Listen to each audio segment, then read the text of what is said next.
રાજકોટ શહેરમાં નવરાત્રી દરમિયાન અનેક મોટા આયોજનો થતા શેરી ગરબા યોજવામાં આવતા હોય છે.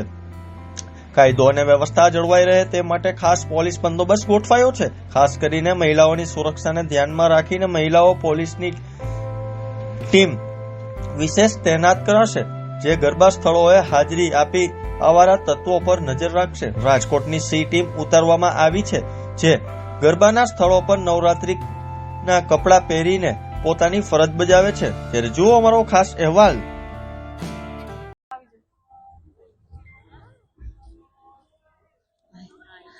કેમ છો બધા? મજામાં? હા, કઈ તકલીફ નથી ને અહીંયા તમને? અમે સી ટીમ માંથી આવીએ છીએ. તમને કઈ પણ તકલીફ હોય તો 112 નંબર ડાયલ કરી અને સી ટીમ ની મદદ મેળવી શકો છો. ડરો ને ડાયલ કરો, બરોબર? સી ટીમ તત્પર તૈયાર છે તમારી માટે.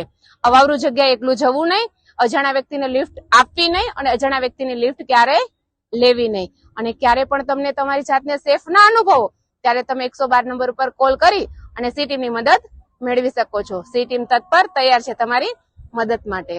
તમે રમતા હોય, તમને ક્યાંય બી ડર જેવું લાગે, બેટ ટચ થાય અથવા તમને ક્યાંય બી તકલીફ જેવું લાગે તો ચોક્કસ સી ટીમ ની હેલ્પ લઈ શકો છો.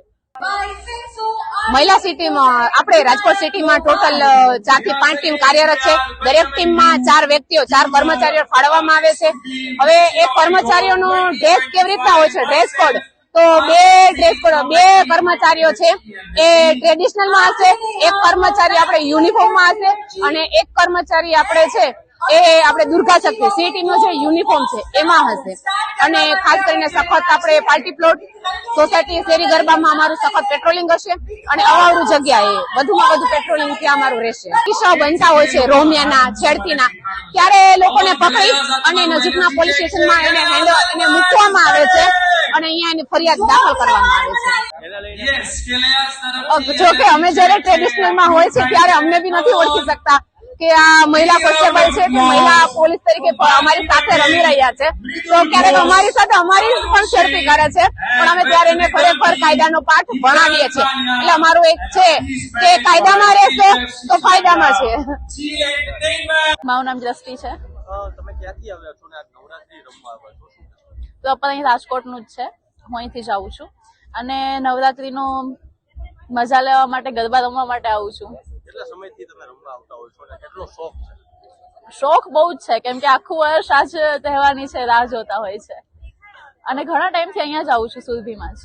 ખાસ વાત કરીએ તો સી ટીમની, તો મહિલાઓ માટે સી ટીમ એક એક્ટિવ કરવામાં આવી છે ખાસ નવરાત્રી માટે. અને તમારી પાસે પણ સી ટીમ આવેલી હતી ને વાતચીત તમારી જોડે કરેલી હતી. શું કહેશો સી ટીમ વિશે?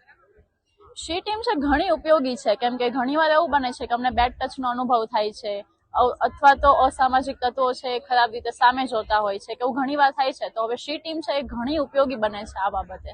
ખાસ વાત કરીએ તમારી સાથે અત્યારે વાત પણ કરી સી ટીમે, શું વાત? હા, એટલે એમને એ જ કીધું છે કે ગમે ત્યારે એવો કઈ અનુભવ થાય છે તમને, કે તમને બેડ ટચનો અનુભવ થાય છે ઓર એનીથિંગ, કે તમને કઈ મિસબિહેવ તમારી સાથે થાય છે તો અમે તેમનો સંપર્ક કરી શકીએ છીએ. ખાસ એમાં તમને શું તેની પાસેથી ઉપયોગી થયું સી ટીમ આગળ? ત્યારે એવું થયું છે આટલા ટાઈમથી તમે રમતા હોય કે કોઈ એવું બેડ ટચ? હા, એવો અનુભવ થયો છે મને, ગયા વર્ષે જેવો થયેલો હતો અને એ ટાઈમ મને સી ટીમ ઘણું ઉપયોગી લાગ્યું હતું. બીકોઝ કે એક મહિલા છે તો અમે લોકો એમની સાથે સામે જઈને કહી શકીએ છીએ. ઇફ જો કોઈ પુરુષ હોય તો અમે લોકો ડિરેક્ટલી એની સાથે કોઇન્સિડન્સ ના કરી શકીએ. એમની સાથે અમે લોકો કમ્યુનિકેશન બેટરલી કરી શકીએ છીએ.